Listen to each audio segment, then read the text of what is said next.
Hello, good afternoon everyone. Then I hope आप सभी लोग ठीक होंगे। तो बात करते हैं आज के टॉपिक पे। जैसा कि आप सभी को मालूम है कि आज हम लोग अपने फोर्थ पेपर को कवर कर रहे हैं। तो फोर्थ पेपर का हम लोग 1.1 कल भेज चुके हैं। आज हम बात करेंगे 1.2 की। तो 1.2 में क्या है, principles and factors affecting development, या सिद्धांत मालूम कर रखे हैं डेवलपमेंट के, और उसे प्रभावित करने वाले कारक मालूम कर रखे हैं, किसको, विकास के।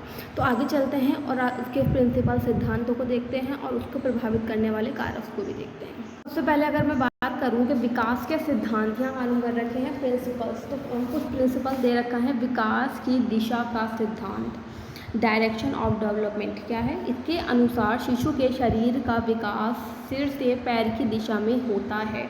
कि जो एक डेवलपमेंट है वो एक डायरेक्शन में होता है, एक दिशा की ओर होता है। सबसे पहले बच्चे का क्या होता है, सिर का डेवलपमेंट होता है।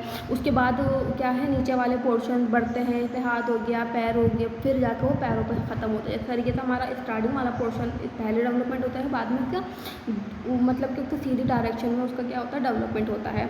मनोवैज्ञानिकों ने इस विकास को मस्तकोध्वामुखी या शिरपुष्ठीय दिशा कहा है। जो मनोवैज्ञानिक साइकोलॉजिकल्स थे उन्होंने इस प्रकार के डेवलपमेंट को मस्कादोमुखी या शिरपुष्ठीय कहा कि सीधे से लेके कि मतलब एक समान डायरेक्शन से लेके अपोजिट डायरेक्शन में होता है। आगे बात करें निरंतर विकास का सिद्धांत क्या है। निरंतर विकास का सिद्धांत स्किनर जो एक साइकोलॉजिस्ट थे, उनके हिसाब से क्या है, विकास प्रक्रियाओं के निरंतर का सिद्धांत केवल इस तथ्य बल पर देता है कि व्यक्ति में कोई आकस्मिक परिवर्तन नहीं होता। निरंतर क्या है, एक निरंतर स्किनर के अनुसार जो भी प्रक्रियाएं हो रही हैं, निरंतर का सिद्धांत जो भी उन्होंने दिया है, इस पर केवल बल देता है कि व्यक्ति के अंदर कोई भी आकस्मिक, कोई अचानक से परिवर्तन नहीं होता है।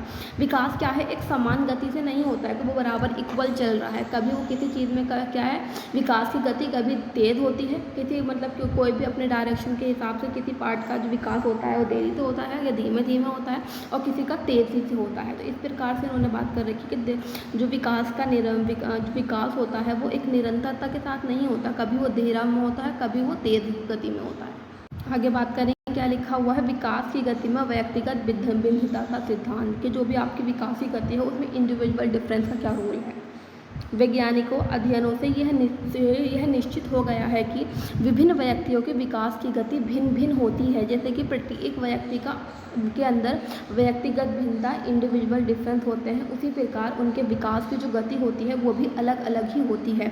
एक ही आयु में दो बालकों में शारीरिक, मानसिक, सामाजिक विकास में व्यक्तिगत भिन्नताएं स्पष्ट होती हैं कि दोनों बच्चे एक सेम एज के हैं, बट उनका जो डेवलपमेंट है वो अलग चल रहा है। किसी का तेज़ी के साथ चलता है, कभी कभी हम देखते हैं कि एक बच्चा 8 महीने का खड़ा हो जाता है, कुछ महीने 12 महीने के भी खड़े नहीं हो पाते। तो ये क्या होता है, इंडिविजुअल डिफरेंस होता है बच्चों के विकास की गति के दौरान भी।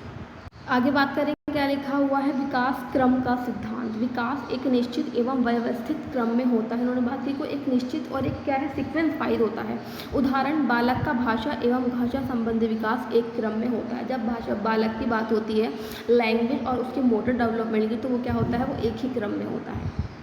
आगे बात करें क्या लिखा हुआ है, परस्पर संबंध का विकास। बालक के जो शारीरिक, मानसिक, संवेगात्मक पक्ष के विकास में परस्पर संबंध होते हैं। क्या होता है, रिलेशन होता है एक फिजिकल, मेंटल, इमोशनल विकास के जो पक्ष होते हैं उनके बीच में।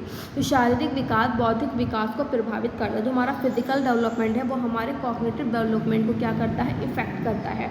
गैरिसन तथा अन्यों के अनुसार, जो हमारे साइकोलॉजिस्ट था गैरिसन और अन्य विशेषज्ञों के अनुसार, शरीर संबंधी दृष्टिकोण व्यक्ति के विभिन्न अंगों के विकास में सामंजस्य और परस्पर संबंध पर बल देता है। कि जब व्यक्ति के विभिन्न अंगों का डेवलपमेंट होता है तो वो आपस में क्या है, सामंजस्य करते हैं और एक संबंध बनाकर एक दूसरे के ऊपर क्या है, प्रभावित करते हैं। तो अभी हमने प्रिंसिपल देखे, अब हम बात करेंगे विकास को प्रभावित करने वाले कारक, मतलब फैक्टर जो इफेक्ट करते हैं डेवलपमेंट को, वो कौन से फैक्टर्स होते हैं। तो मानव विकास तथा व्यवहार का अध्ययन करने के लिए, जब भी मानव का डेवलपमेंट और बिहेवियर का अध्ययन करने के लिए विशेष रूप से दो मुख्य कारकों पर ही किया जाता है, बल दिया जाता है। प्रथम है आपका जन्मजात, जो चीज़ आपको जेनेटिक बाय बर्थ होती है, ठीक है, प्रकृति दत्त प्रभाव तथा जिसका इफेक्ट होता है नेचुरली आप पे इफेक्ट करता है प्रकृति द्वारा। दूसरा होता है जन्म के उपरांत, जब आपका बर्थ हो जाता है उसके उपरांत आपको कोई कारक इफेक्ट कर रहा है, वो बाह्य कारक इफेक्ट कर रहा है। एक उसे मतलब कि कॉग्निटिव हो गया और एक आपका हो गया बाह्य कारक है ना, इन्वायरमेंट इफेक्ट कर रहा है। तो व्यक्ति में भिन्नता प्रगतिजन्य कारकों तथा पर्यावरण का शोषण संबंधी कारणों से भी होता है। क्या है, व्यक्ति जो की पर्सनैलिटी है उसमें क्या होता है, डिफरेंसेस होते हैं, वो कारक जो उनके फैक्टर्स होते हैं वो उन्हें इफेक्ट्स करते हैं। यहाँ देखिए क्या लिखा हुआ है, जन्म से संबंधित बातों को वंशानुक्रम एवं समाज से संबंधित बातों को वातावरण कहा जाता है। ऐसी समस्याएं जो आपको आपकी पीढ़ियों द्वारा प्राप्त होती हैं उसे वंशानुगत, और जो हमें वातावरण के द्वारा बाहर से प्राप्त होती हैं, बाह्य कारणों से प्राप्त होती हैं, उसे इन्वायरमेंट कहा जाता है। इसे प्रकृति एवं पोषण भी कहा जाता है।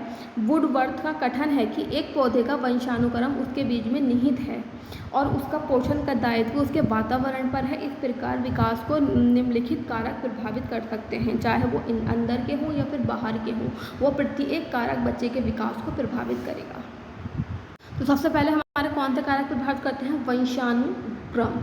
वैज्ञानिक रूप से वंशानुक्रम क्या है, एक जैविक प्रक्रिया है। जीव विज्ञान के नियमों के अनुसार एक पीढ़ी से दूसरी पीढ़ी को कुछ गुण हस्तांतरित होते हैं। कुछ गुण या मतलब कि दोष, जो भी कुछ आपको आपकी पीढ़ी से प्राप्त हो रहा है, आपके पिछले 7 पीढ़ियों से वो जो क्रम होता है उसे आप वंशानुक्रम कहते हैं। पूर्वजों के इन हस्तांतरित किए गए शारीरिक और मानसिक लक्षणों के मिश्रण को ही वंशानुक्रम, वंश परंपरा, पैतृकता, आनुवंशिकता आदि भी कहा जाता है। जो हमें हमारे पुश्तों से प्राप्त हो रहा है, हमारे पूर्वजनों से प्राप्त हो रही हैं चीज़ें, चाहे वो हमारी एबिलिटीज़ हैं या फिर डिसेबिलिटीज़ हैं, इस कॉल वंशानुक्रम या आनुवंशिकता। यहाँ देखिए क्या लिखा हुआ है, अतः स्पष्ट है कि वंशानुक्रम माता पिता अतः अन्य पूर्वजों से संतान को प्राप्त होने वाला गुण है। जो भी गुण दोष है वो आपको आपके पेरेंट्स या फिर अन्य कोई आपके पेरेंट्स के पेरेंट्स इनके जो भी आपको प्राप्त हो रहा है वो क्या है, आपका वंशानुक्रम है, जिसमें शारीरिक, मानसिक, व्यवहारिक गुण सम्मिलित होते हैं। चाहे वो फिजिकल स्ट्रक्चर से रिलेटेड कोई गुण हो सकता है, मेंटल से हो सकता है, बिहेवियर से हो सकता है। बालक के व्यक्तित्व के प्रति एक पहलू पर वंशानुक्रम का प्रभाव पड़ता है। जो भी व्यक्तित्व पर्सनैलिटी के जितने भी उसके एरियाज हैं वो सभी पे क्या का इफेक्ट पड़ता है, वंशानुक्रम का जेनेटिक इफेक्ट पड़ता है। यहाँ बात कर रखी है जैसे कैसे शारीरिक लक्षणों पर प्रभाव। पॉल पीटन के अनुसार माता पिता की लंबाई कम अधिक होने पर बच्चे की लंबाई को भी कम या अधिक होती है। जिस तरीके से हमारे पेरेंट्स अगर लंबे हैं या छोटे हैं तो उसका इफेक्ट हमारे ऊपर भी पड़ेगा, हमें उसी हाइट के होंगे। नेक्स्ट बात करें वातावरण, अन्य बाह्य कारक किस तरह से हमें इफेक्ट करते हैं। तो बालक के शारीरिक विकास में उसको मिलने वाले वातावरण का महत्वपूर्ण योगदान रहता है। जो भी आपके फिजिकल मतलब डेवलपमेंट हो रहा है उसमें क्या है, बाह्य जो आपका इन्वायरमेंट है वो भी इफेक्ट करता है। कैसे, वायु हो गया, धूप हो गया, स्वच्छता हो गया। वातावरण के 3 मुख्य क्या है, ये तत्व है, क्या, वायु, धूप और स्वच्छता।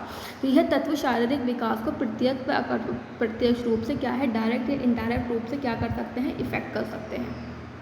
को जिसमें आपको भोजन दे रखा है, पौष्टिक तथा संतुलित भोजन बालक के शारीरिक विकास के स्वाभाविक ढंग से होने वाले विशेष रूप से सहायक होते हैं। जब एक बालक का विकास हो रहा है तो उसमें पौष्टिक और संतुलित भोजन क्या होता है, एक सहायक होता है। पौष्टिक तथा संतुलित भोजन मिलने पर बालक का जो शारीरिक विकास है, शारीरिक स्वास्थ्य है वो उत्तम रहता है। जो शरीर को जिस चीज़ की नीड है वो उसके भोजन के थ्रू उसकी वो फुलफिल हो रही है, तो बच्चे का जो विकास है वो प्रॉपर होगा। नेक्स्ट लिखा हुआ है पारिवारिक स्थिति। परिवार की सामाजिक, आर्थिक एवं सांस्कृतिक स्थिति का भी बालक के शारीरिक विकास पर प्रभाव पड़ता है। जो बच्चे का फिजिकल डेवलपमेंट चल रहा है उसका सोशल, इकोनॉमिकल एंड कल्चरल सबका इफेक्ट पड़ता है। परिवार के रहन सहन, सामाजिक परंपराओं का तथा खान पीन के अनुरूप ही बालक का विकास होता है। जिस तरीके से हमारी परंपराएं होती हैं उसी प्रकार से उनका इफेक्ट बच्चे के डेवलपमेंट में पड़ता है। इसी प्रकार से बाह्य कारक में विश्राम तथा निद्रा, शरीर के स्वस्थ विकास के लिए विश्राम तथा निद्रा आवश्यक है। बच्चे को प्रॉपर रेस्ट मिलना और प्रॉपर नींद क्या है, एक कंपलसरी है। थकान शारीरिक विकास में बाधा करती है। अगर बच्चा थका हुआ होगा तो वो उसके फिजिकल डेवलपमेंट में क्या है, बैरियर्स क्रिएट करेगी, बाधा क्रिएट करेगी। विश्राम तथा निद्रा थकान को दूर करके बालक के शरीर को विकसित होने में अनुकूल अवसर प्रदान करता है। अगर आप प्रॉपर बच्चा आराम करेगा तो बच्चे को क्या है, थकान बच्चे की दूर होगी और वो बच्चे को क्या है, अपॉर्चुनिटीज देगा कि बच्चे का जो विकास हो प्रॉपर हो। बाल्यावस्था में लगभग 10 घंटे व किशोरावस्था में लगभग 8 घंटे निद्रा की प्राप्ति होनी चाहिए। जो एक कंपलसरी नींद है वो एक छोटे बच्चे को बाल्यावस्था में 10 घंटे और जैसे बच्चा किशोरावस्था में आता है उसको 8 घंटे सोना कंपलसरी है एक अच्छे विकास के लिए। उसके बाद बात करते हैं कहीं यहाँ लिखा हुआ है खेल तथा व्यायाम। शारीरिक विकास पर खेल तथा व्यायाम का बहुत अधिक प्रभाव पड़ता है। अगर बच्चे का फिजिकल स्ट्रक्चर पे क्या है, गेम्स एंड उसकी एक्सरसाइज का बहुत इफेक्ट पड़ता है। इसलिए बालक के खेल तथा व्यायाम पर पर्याप्त ध्यान देना चाहिए। बच्चे के खेल वेल को इग्नोर नहीं करना चाहिए, उसे पर्याप्त अवसर प्रदान करने चाहिए। छोटा शिशु अपने हाथ या पैरों को चलाकर व्यायाम कर लेता है। जब बच्चा छोटा होता है तो उस तरह से खेलता है, कभी अपना हाथ कहीं मार रहा है, पैर में कहीं मार रहा है, तो उस तरह से उसका व्यायाम उस कंडीशन में हो जाता है। परंतु बालक तथा किशोरों के लिए खुली हवा में खेलने का व्यायाम करने की व्यवस्था की जानी चाहिए। जो बच्चे किशोर व्यवस्था में हैं या फिर बालक अवस्था में हैं, उनके लिए पूरी प्रॉपर अरेंजमेंट करना चाहिए ताकि वो खेलें और बाहर जाकर एक्सरसाइज वगैरह कर सकें, व्यायाम कर सकें। उसके बाद अन्य कारक किस तरह से इफ़ेक्ट करते हैं। रोगों के कारण शरीर में उत्पन्न विकृतियाँ, दुर्घटना के कारण शारीरिक अंगों की हानि अथवा कार्य क्षमता में किसी भी आपका एक्सीडेंट हो गया है, भौगोलिक परिस्थितियाँ, आपकी जगह का इफेक्ट है, गर्भावस्था में की जाने वाली असावधानियाँ, ये भी बच्चे को इफेक्ट कर सकती हैं। ये बच्चे के विकास को प्रभावित करने वाले कारक हैं। तो आई होप आपको टॉपिक समझ में आया होगा। आज हमने प्रिंसिपल्स पढ़े एंड फैक्टर्स पढ़े जो हमारे डेवलपमेंट को इफेक्ट करते हैं। Then thank you for watching my video.